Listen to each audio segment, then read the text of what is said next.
Hello, a very warm welcome to Middle East Matters. I'm Sanam Shantier. Coming up on this week's show, Palestinian protest icon Ahed Tamimi is released from prison after slapping two Israeli soldiers. The teenager's prosecution has drawn much international criticism.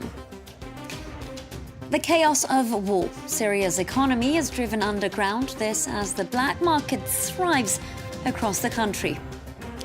We're also speaking to Iranian artist Nasrin Sheykhi, who managed to legally travel to the US despite the Muslim travel ban. Today, she's exhibiting caricature drawings of Donald Trump.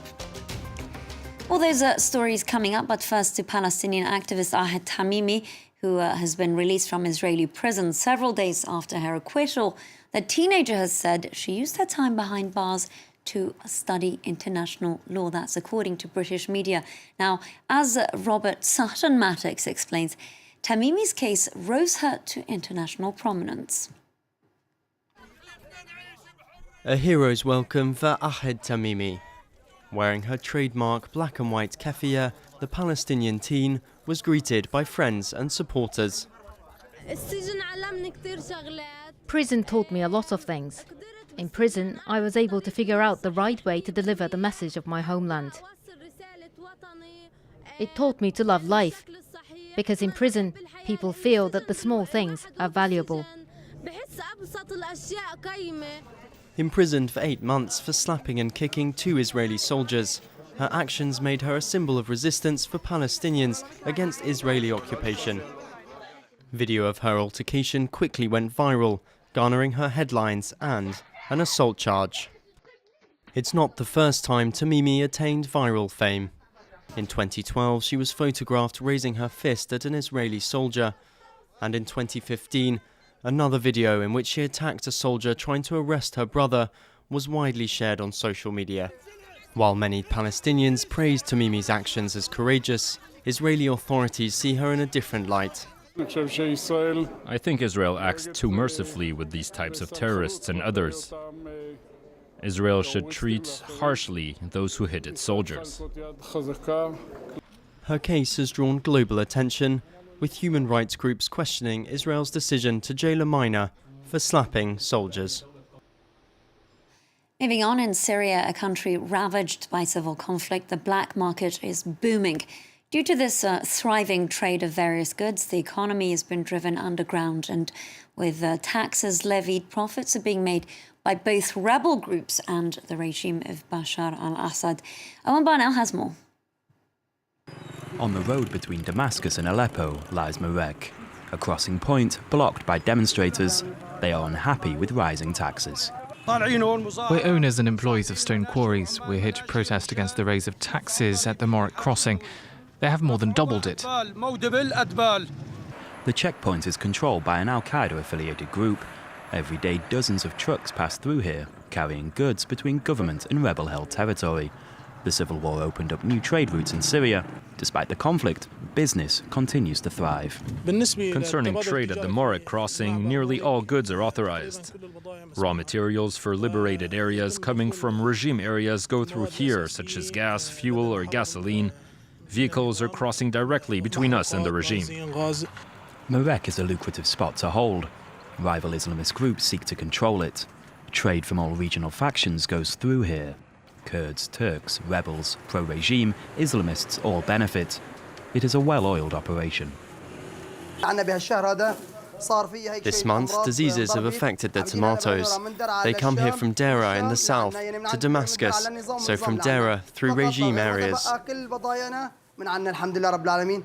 For Bashar al-Assad's regime, the revenues generated from taxes are crucial, providing funds to pay loyal militants.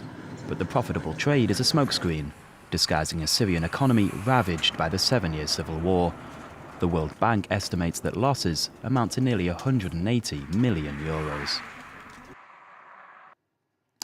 Now, it's called the Kiki dance challenge. This is where performers are required to boogie along with a moving car and then jump back into the vehicle. It's inspired by Drake's song, In My Feelings, stepping out of moving cars. And it's gone viral on social media. But don't try this at home because there are dangers. In Egypt and Saudi Arabia, meanwhile, some students have been arrested for performing the dance.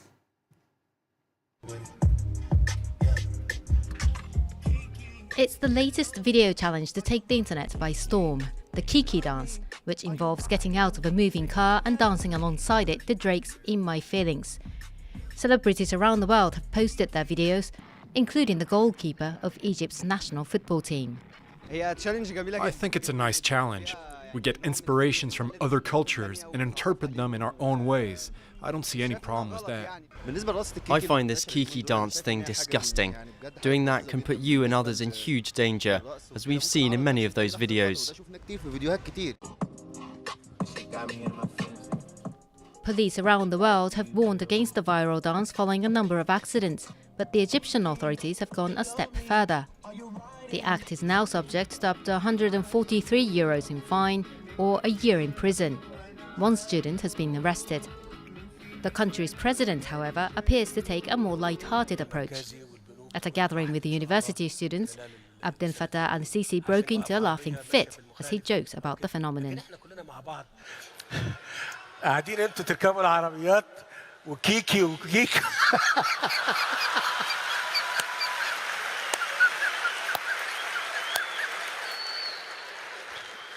يا المهندس طارق زود البنزين ما تقلقش.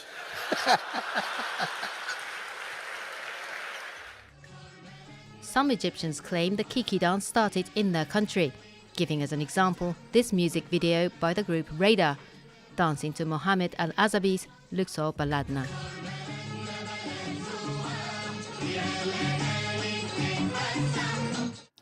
Turning our attention to an escalating war of words between Tehran and Washington. In an unexpected move on Monday, Donald Trump offered to meet with the leadership of Iran without, quote, preconditions. This after the US president walked away from the 2015 multilateral nuclear deal back in May. Now, other international players had confirmed multiple times that Iran was in full compliance. Meanwhile, a source close to the Iranian administration has told us here at France 24 that until that accord is revived and until he delivers his commitments, there's no point in negotiating with Trump. Now, last month, the Supreme Court decided to uphold Donald Trump's travel ban on 7 Muslim-majority nations. They are North Korea, Syria, Yemen, Libya, Somalia, Venezuela, and, of course, Iran. But one woman who's managed to dodge this ban is Iranian artist Nasrin Sheykhi. She received what's known as the Einstein visa, which often goes to famous people. That's the same visa that the First Lady Melania Trump received some 17 years ago. Today, Nasrin is in America whilst she's drawing caricatures of Trump. Nasrin, thank you very much for speaking to us here on Middle East Matters. You're, of course, an artist with a political edge. Why did you decide to leave Iran, which, of course, has its own restrictions, and move to a country whose leadership isn't, certainly at this stage, necessarily embracing Iranians? The reason that I decided to leave Iran because I didn't have enough freedom, and I had some reason to leave that place, and also United States was the country that base of this country is about immigration, and I felt that in United States I can have enough freedom to express my feeling by art, especially caricature, which is critical art and political. And in Iran, unfortunately, as a woman artist, I don't have enough freedom. We can see a lot of artists, like caricaturists, cartoonists, also sometimes painters. They are in the jail. And you've previously said that one of your biggest issues was not being able to paint women. Is that something that you're immediately doing since arriving in the US? That is, recently I created a new collection about my caricatures and about some popular, some famous portrait. But next project maybe could be that, and painting about women. And I'm here to painting about anything that I want. and the women figurative is one of them. And another things are about my caricatures and cartoons, and painting about some portraits or anything I want. And because my artworks are not just about women's figurative, it was about everything, and women's figurative was one of them. And unfortunately, I couldn't show up then, but here I can do. Okay, you've exhibited your work in New York, and among those at the heart of your work in your canvas are, of course, Donald Trump himself. What was the decision behind that?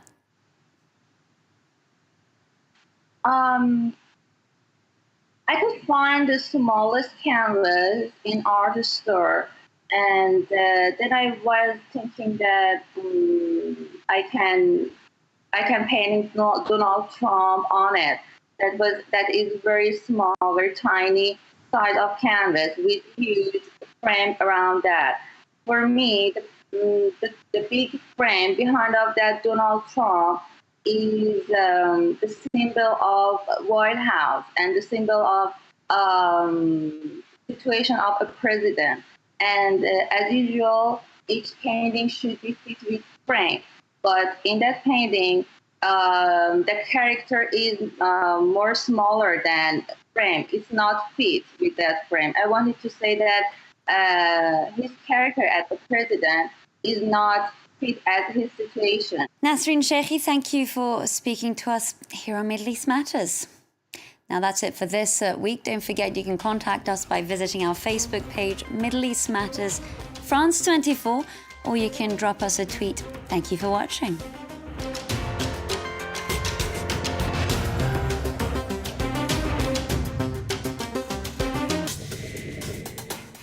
The Debate, hosted by François Picard. Live from Paris, a debate on the big story of the day with experts, newsmakers and observers. Continue the debate after the show is over by sharing your views on our forums. The Debate on France 24 and France24.com.